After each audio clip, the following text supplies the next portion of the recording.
going to move on now to our next speaker, and it gives me great pleasure to introduce the next talk, which is going to be about creating a sustainable early learning and childcare system for Scottish children. And this is going to be a presentation by Professor Eva Lloyd, OBE. And I probably should mention that Professor Lloyd, like many of us recently, is recovering from COVID. So we're very grateful, I suppose, both first of all that the presentation is online and she's able to be here, but also for making the time still to come here today and to present. And I know that Professor Lloyd has been engaging in very much all of the conference this morning as well, because she's just hugely into this agenda and fascinated by early childhood experiences. So just by way of an introduction, Professor Lloyd is a professor of early childhood at the School of Education and Communities at the University of East London, and director of the International Centre for the Study of Mixed Economy and Childcare. She's also attached as a visiting professor to the University College of London's Thomas Coram Research Unit. Her research focuses on early childhood policies and systems, particularly marketised systems, and their impact on children's growing up with disadvantage. She's provided advice to national and international early childhood policymakers, most recently as a member of the expert group developing recommendations for a new funding model for the Irish early learning and childcare system. So it gives me great pleasure now to introduce Professor Lloyd, and then we'll take some questions again at the end. Thank you. That was a lovely introduction. And yes, indeed, I'm extremely pleased I'm here today, and I've been listening to so many fantastic workshops and presentations where the bar has been set very high. I'll do my best. Now to this presentation, and I've got a little overview in the next slide. What I bring is an outsider perspective. I don't particularly want to claim any recent detailed knowledge of the Scottish system. And my only claim to insider perspective is that I have two Scottish grandsons who are currently going through the early years and the school system in Glasgow. So I want to mostly look at recent research that I've been involved in, talk a little bit about a vision for what a public early learning and care system how I see that, and then focus down on the particular issues that face the English system, which, as I said in my abstract, is quite different now from the Scottish system. And finally, summarizing some issues, key issues that around sustainability of the system, which will hopefully explain why I put the term sustainability in the title of my abstract rather than quality or other terms. So going straight to the next slide, I have got here a picture of a book that was edited by Professor Claire Cameron and Professor Peter Moss, from whom you'll hear more later, and which looked at system transformation. It was transforming early childhood in England. And my chapter is supposed to look at towards a public ECEC system, early childhood care and education. And in that chapter, I really worked on a working definition of how a vision would be realized that would do all things to all people, which is always very hard. So in my next slide, I have put it up for you to be critical of: a system that provides all young children from birth until compulsory school age within their communities with accessible, affordable, enjoyable and high quality education and care provision that promotes their development and well-being, while simultaneously enabling their parents to combine work and care and facilitating an adequate work-life balance within their families by recognizing the valuable role of child rearing in society. Now, you've got to be Dutch like me to write such a long sentence, but I got everything that was important to me in, and as you can see, children come first, but also the dual purpose of this provision, early education and care, early learning and care, is crucial to me. They're inextricably linked for me. And in a moment, you will see that I do address in that chapter certainly something that you may find controversial, which is that from birth, So when I go to the next slide, I first of all talk about a couple of assumptions that I made in working on this, which is really that a public system doesn't need, as far as I'm concerned, to be fully publicly delivered. And we've just heard a wonderful presentation on the Nordic systems and how that is not the case there either. There is definitely a role for public-private partnerships, provided that certain criteria are met. And I've written extensively about those in other places, and provided that profit is not a driving force within such a system. Now, I very much stand side by side with Peter Moss and John Tronto, who have both written extensively about that aspect. So now I come back on my next slide to policy linkages. I said in that vision that I have that, of course, we need actually a closer integration with wider family and public health policies, all the leave policies in the first year. That should be good, and that parents should feel able to take up because they're properly funded and so on. And then parental leave policies beyond infancy, parental leave related to children with SEND. The employment market profile that we have at the moment is a factor in parental employment decisions, as we see from much research.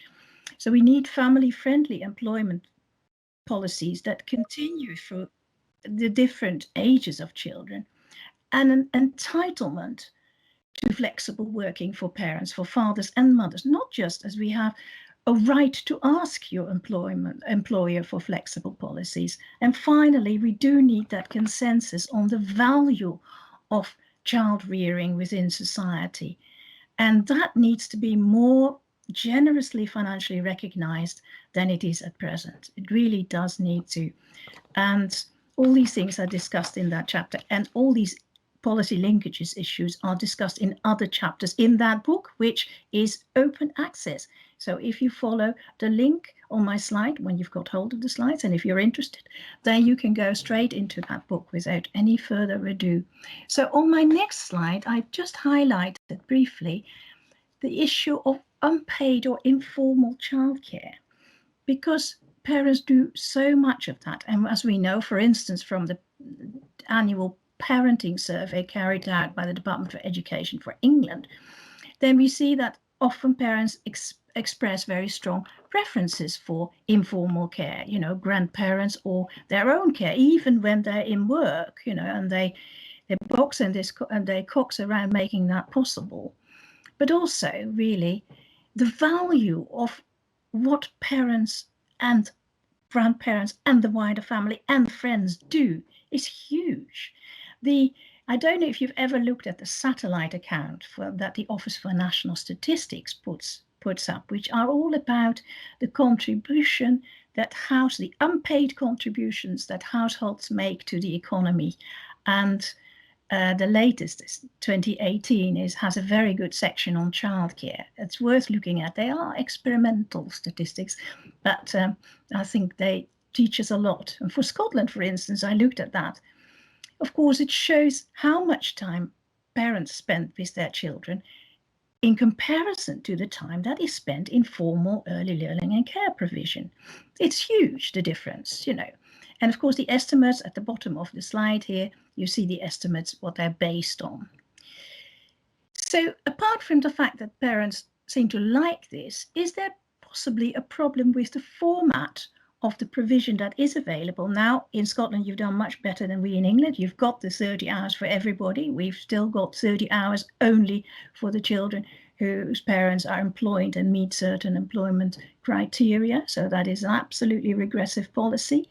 So on my next slide, I'm just looking at a few points about promoting the uptake. Of course, you've just heard the presentation about the uptake of provision by Nordic parents, and suggests that parents are willing to use a generously subsidized formal system that is perceived as high quality, even though people do pay income-related contributions. That's often forgotten, about the various Nordic systems. That, yes, when you're very poor, you don't pay, and there is an unpaid element in several systems. But here, of course, we've gone for the 30 and the 15 hours, with a provider subsidy, and supposedly not paid for by parents, but there are problems with that as well. If you're really interested in this, there's an interesting study looking at 22 European countries and looking at the educational process of showing parents when the system is improved that actually it is worth it for their children and for themselves and for the wider family.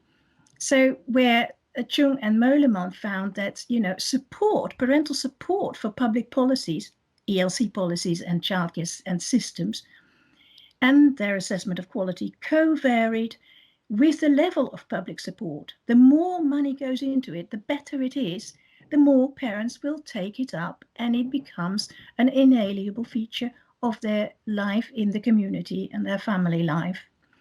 But we've got huge problems about childcare costs, the childcare element, and they remain key barriers. As a last year a report from the Commission for In-Work Progression showed, both transport and childcare costs are key issues holding back parents in low-income families from improving their position.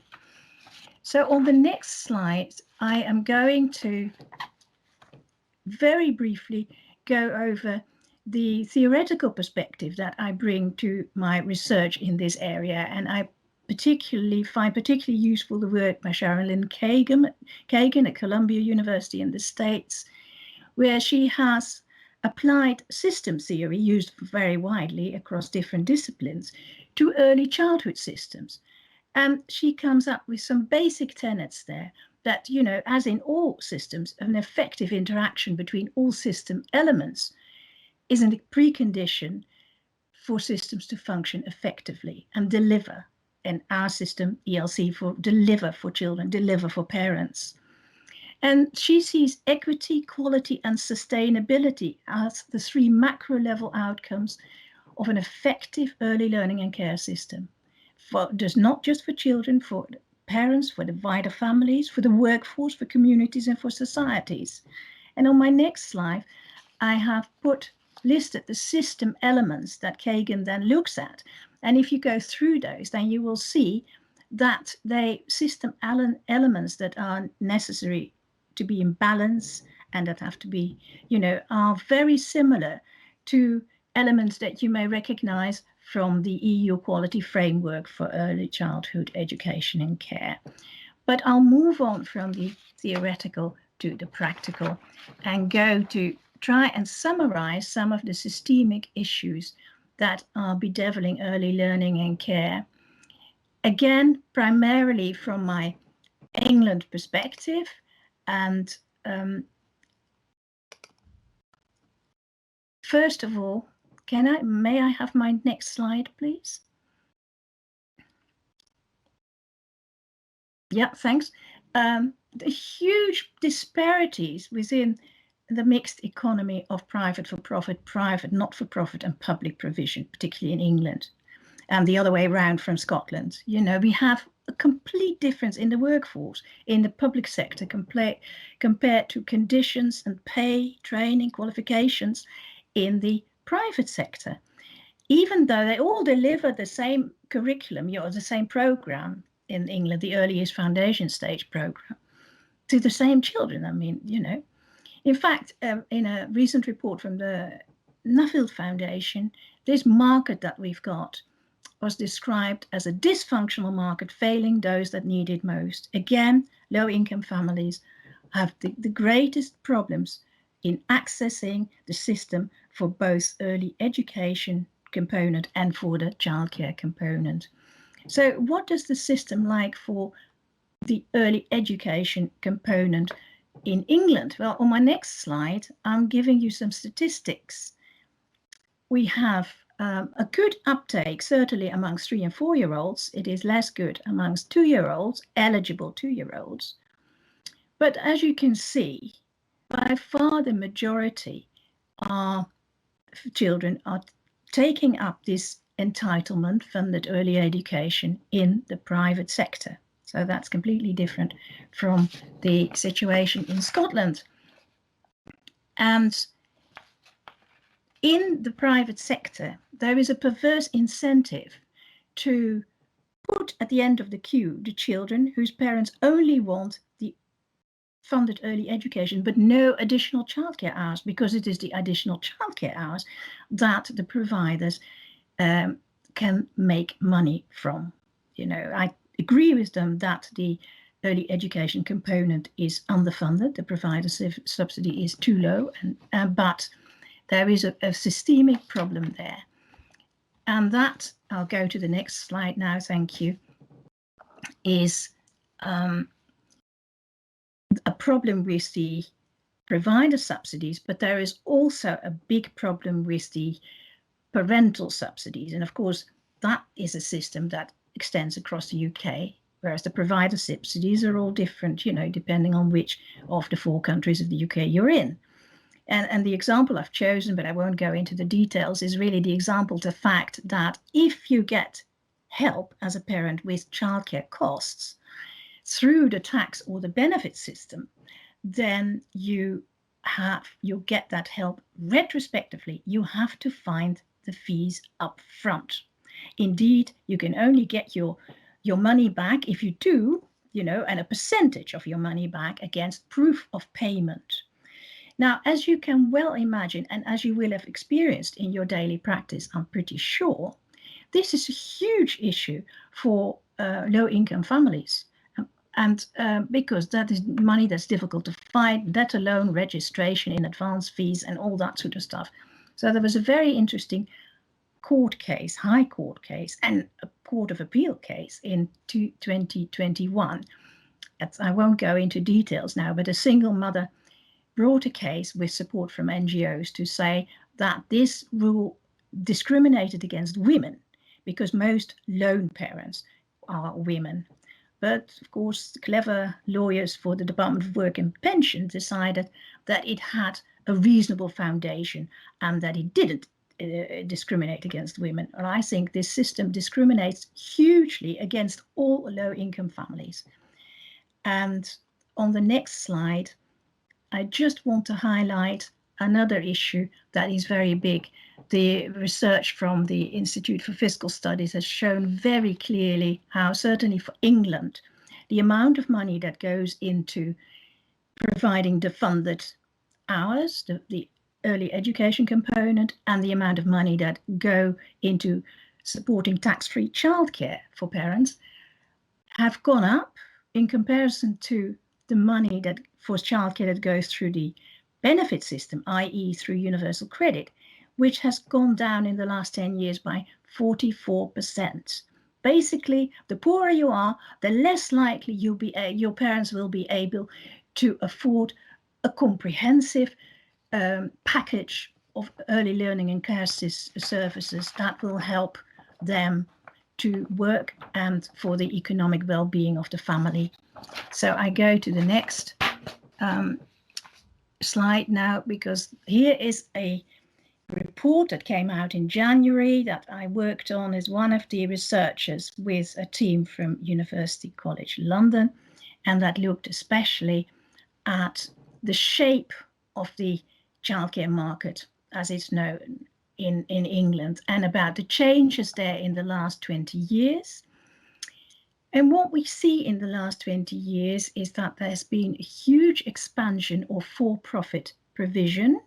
So that provision that low-income families have difficulty in joining with their children, and especially amongst large groups of childcare providers. Now, they are concentrated in England. You do have some, in Scotland, in Wales, very little in Northern Ireland, but England really is, of course, it has a larger population, but is the place where there has been this explosion.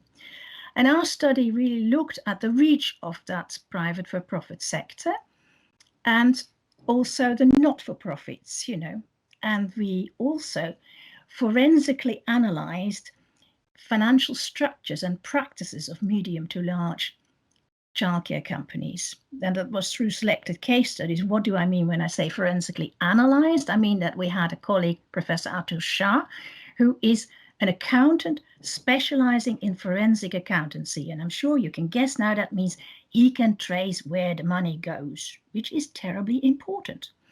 So that was done as part of this study. And the other things that we did was we looked at whether there was an even spread in England. This was all in England, an even spread of private and public childcare provision.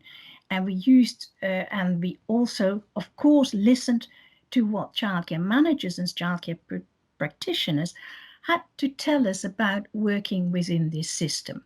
At the bottom of this slide is the link to the main report, Acquisitions, Mergers and Debt, the New Language of Childcare. Now, on my next slide, I just say a little bit more about the methods and the sample. To explore whether this whole sector recognizes questions of their social impact and their accountability about what they do and who they do it for with early learning and care, we examined, can I have the next slide, please? Thank you. We looked at the marketing materials. We looked at what the practitioner press writes about the sector, in terms of, we looked at published reports coming from within the sector, the media, and we also looked at the nursery and trade sector websites and the websites of major companies.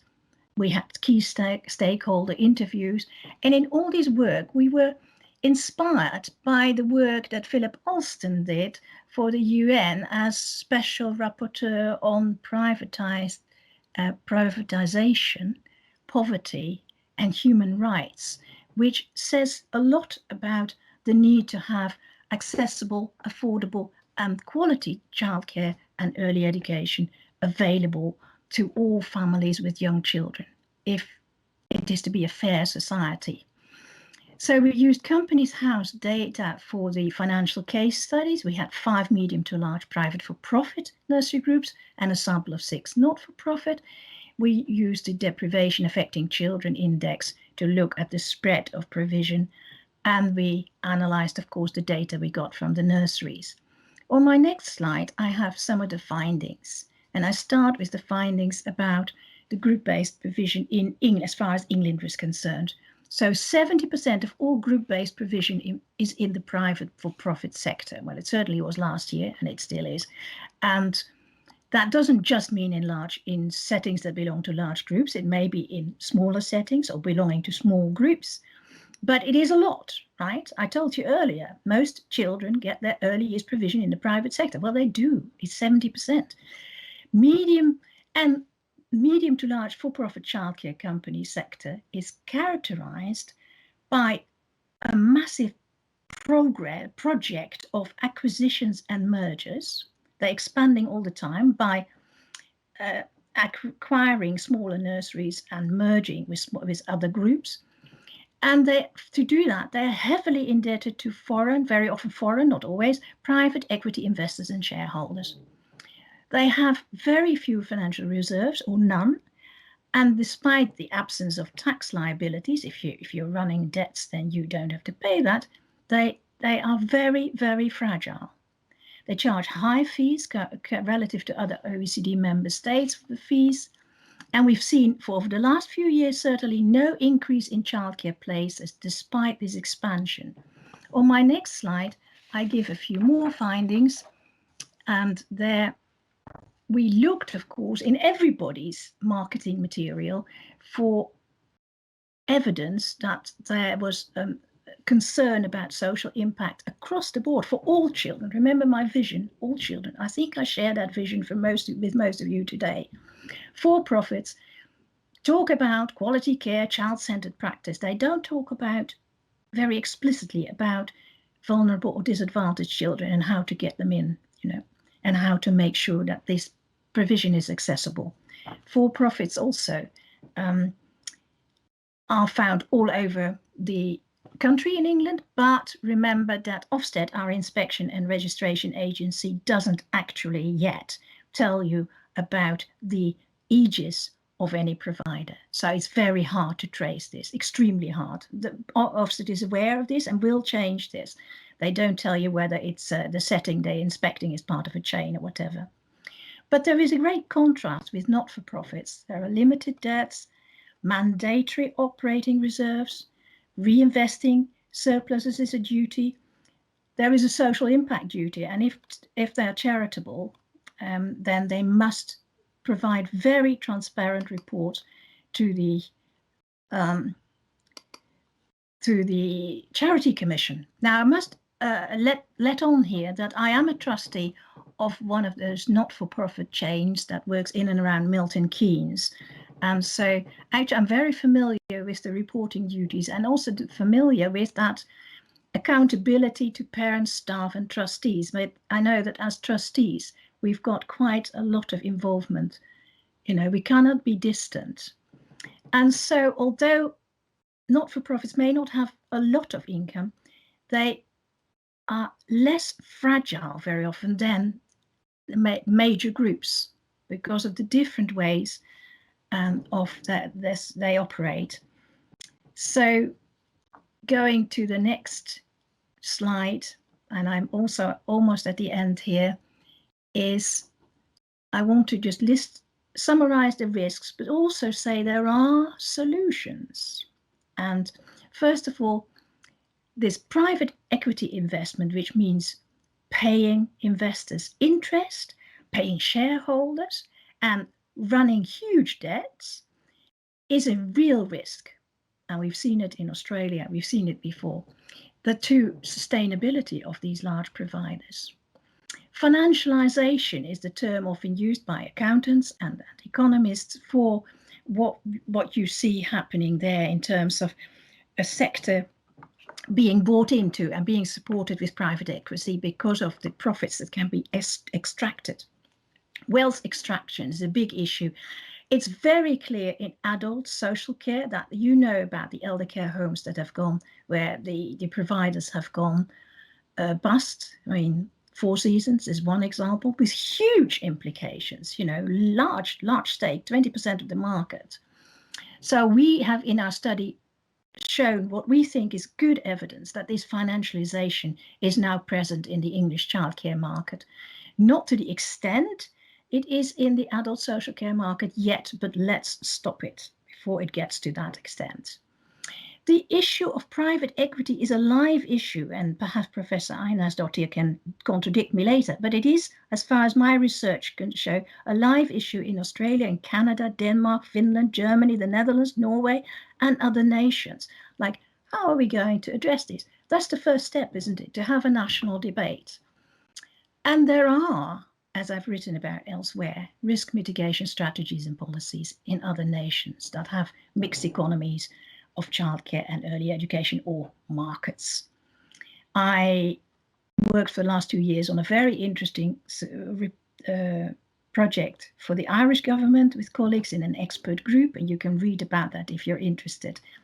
But I go to my last slide now. You may be pleased to know, which is really that some of the key issues that come out for me from the research I've been involved in and the policy related activities about promoting sustainability for early learning and care systems is that they need generous public funding, especially when they're mixed markets. They do need, in Norway, my colleagues there tell me it is about 80% of all costs that are being paid. This is quite typical for Nordic countries. And generously funded systems and generous public funding for families with children to help them bring up children go together, go hand in hand. You know, you shouldn't have one without the other. They're both needed.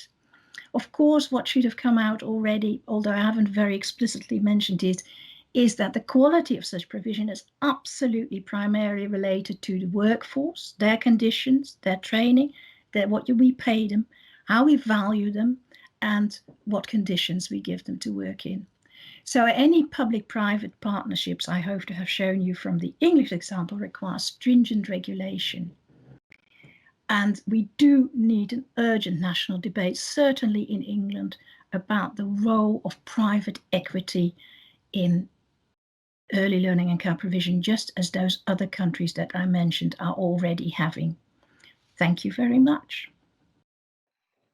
Thanks so much, Professor Lloyd. That was, I just found that fascinating, absolutely fascinating, considering my role at the moment, you know, in policy. And just a couple of observations. We don't have time for questions, but there'll be other questions I think that we can feed into this afternoon's session. But just a couple of observations, just to sort of summarise before closing, is I thought it was great how you introduced the aspects of systems theory to that, into the presentation kind of early on. And the bit that I liked the most was were the 9 points, of the successful system. And you were very, very careful within that to use the word balance, to make sure all of those 9 points, all those categories need to be sort of well balanced in order to make the system go there. And I reflect on myself as to how many times in education we kind of get bits of that wrong, and that actually some of those bits are missing, as a result of that. I think it was great that you picked up on some of the systemic issues and some of the perverse incentives, particularly for public-private partnerships. And I think it's good that we challenge those and have a debate about those. And as you say, I think that sort of debate is needed. I'll be going away to have a read of the report that you produced in January this year, because I'd like to dig into that a little bit deeper, just for my own interest around that. And then, as you were providing even sort of more challenge at the end, I think that you made some really interesting points around accountability frameworks, particularly inspection frameworks, in England, and what we can learn from that in Scotland. And you talk about the equivalent of multi-academy chains, in that really, but for the childcare sector, and also the bit about private equity. And I think that the 5 points that you neatly summed up, at the end, are really, really important, and things that we all need to sort of go away, and reflect on. And you provided us this afternoon with the evidence to back up those points as well. So I just want to say, on behalf of myself, and the conference organisers, thanks very much for such an insightful, presentation this afternoon. We really do appreciate your time and being here.